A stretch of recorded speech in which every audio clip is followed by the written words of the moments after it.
company. I'd be going down the West Side Drive, drawing World War I airplanes bombing oil tanks. You know, the World War I, like the big Gotha bombers. Yeah. Right.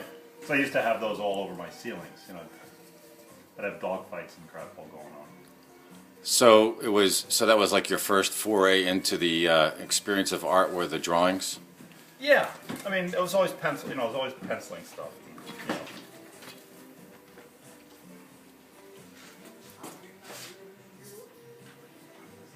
And then when did you break into the Civil War work? Oh, you know what? It was before Marx Brothers came out. Oh, with the play sets? There was a Japanese set that they based on HO scale figures. Right. And somehow or another I got that for Christmas.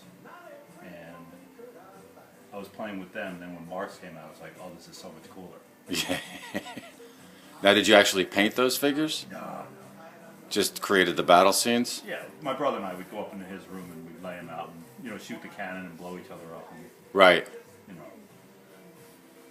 So when did you start? Now, you painted figures for a while, too, right? Yeah. Was that the wargaming stuff? 15 mil.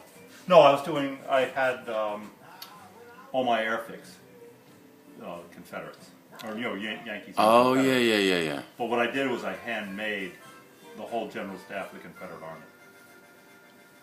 I made a special regiment, the 13th Virginia, which was my birthday, 13th of December, so I called it the 13th Virginia. Oh, cool. And so all these guys were, I did that in the 60s, I think.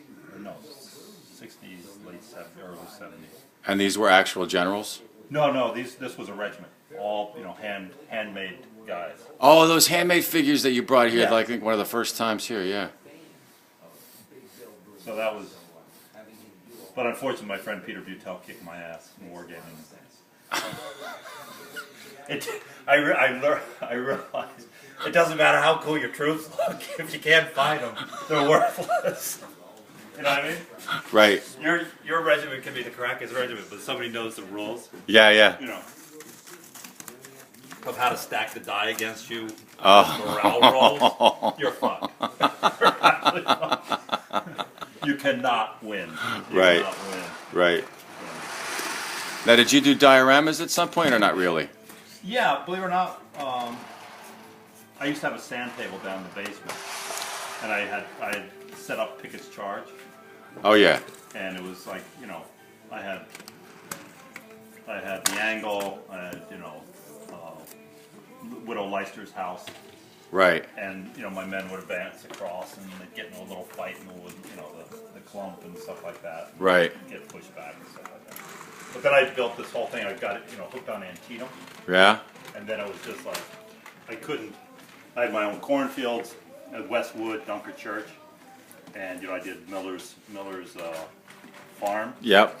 and you know I'd have the Yankees always attacking down through the cornfield to Westwood and stuff like that. Right. Once I knew about the Westwood and you know Antietam, that was it. And then I used to have this little sunken road on this other layout I built, but I made all my own corn stalks and stuff like that. Yeah, I remember that. So. I saw, yeah. Well, you had them. Well, then I made a movie. I made a movie, 8mm movie on the whole Battle of Antietam. Whoa. And it was cool. And that's what made me do my movie in college, which was Gettysburg, July 2nd, 1863. You have these movies still. I have that one in VHS. It was done in 8mm, or it was done in 16mm. Oh, man. That was my senior project and things. You got to bring that next time. All right. You know, Yeah, next time, come the night that's before. That's where I got the idea of doing the larger figures as art cutouts, because all my close-ups of guys, you know, expressions and stuff like that were done, you know, when they got blown up. Yeah. I went to a close-up, and I used them as foreground art against my, you know, my Civil War stuff, or my airfigs. Yeah. So you did an 8mm that was converted into VHS? No, I did an 8mm on Antietam. Okay. Which was fully edited, and it was pretty cool. There were some great shots there. But since it was 8mm, I just kind of cut it up and sent it out for still shots.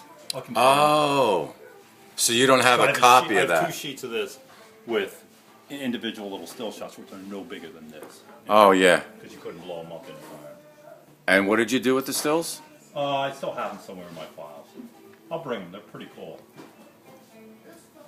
But I did it from start to finish, and I shot it out of the sand table out by the pool where we had. Sand.